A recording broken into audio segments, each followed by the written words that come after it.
kabisa sana. Yaani siku hizi kuna dhana ya kufunga ambayo imechakachuliwa, imechanganywa ikatoka kwenye reli.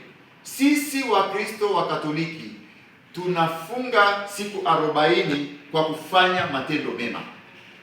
Pili, tunaitwa daima kuanzia maisha yetu kuacha dhambi, sio kufunga dhambi, kuacha dhambi. Kwa hiyo dhana ya kufunga sio basi unasema simezi hata mate.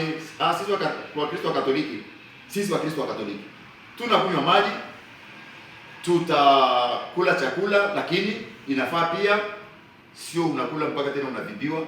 Kwa hiyo sisi hatusemi kwamba basi sijameza mate leo mpaka sijui saa ngapi.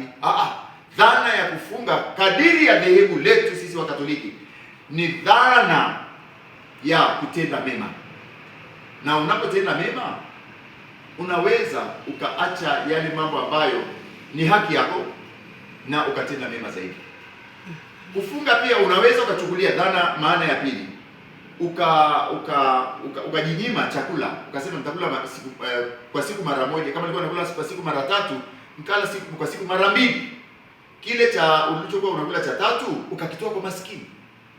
Lakini dhana ya 3, unaweza ukasema sili kabisa leo kwa ajili ya kuwapa maskini kile ambacho nilikuwa nile.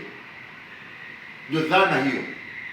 Ni tofauti pia na dhehebu jingine, kwamba ugusi hata mate upasi kumeza. Kwa hiyo ni dhana ambayo lazima mtu kuwa makini sana unapoidefine, unapoielezea. Kuna watu sema wamefunga dhambi. Hatujafunga dhambi. Dhambi ni kitu haramu, sio halali. Kwa hiyo hairuhusiwi.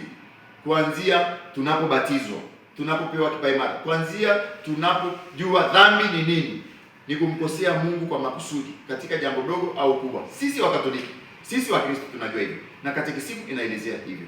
Kwa hiyo kufunga haina maana sasa unapofunga, kwa mfano mtu kijana kama ninyi mnaonisikiliza, unaruhusiwa kuacha kula kabisa, lakini ukatazwe kula.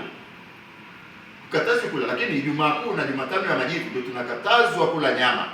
Nyama zamani ilionekana ni kitu cha pekee kabisa. Leo hii kuna watu wamenyimwa wasile nyama. Kwa hiyo hata kufunga nyama haina maana, kwa kutokana na ugonjwa.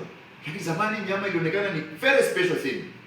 Leo unaweza ukafunga kile unachokipenda.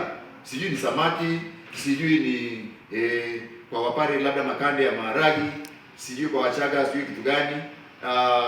Na kadhalika. Kwa hiyo kufunga ni dhana ambayo mtu lazima awe makini sana.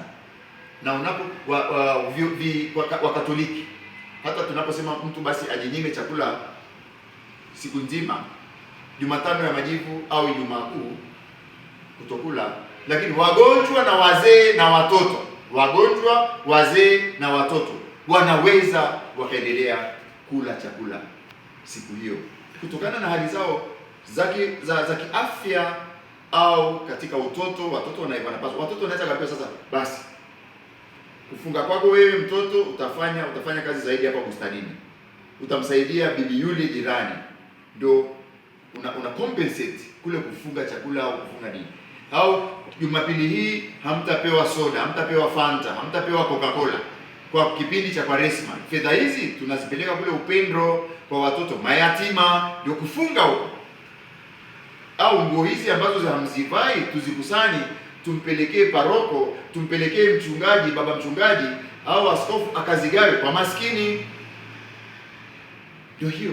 Kwa hiyo ni dhana ambayo imeshambuliwa na inaingiliwa sana na dhana ya madhehebu mengine, lakini ni vizuri tukabaki kwenye reli na kubaki kwenye mstari.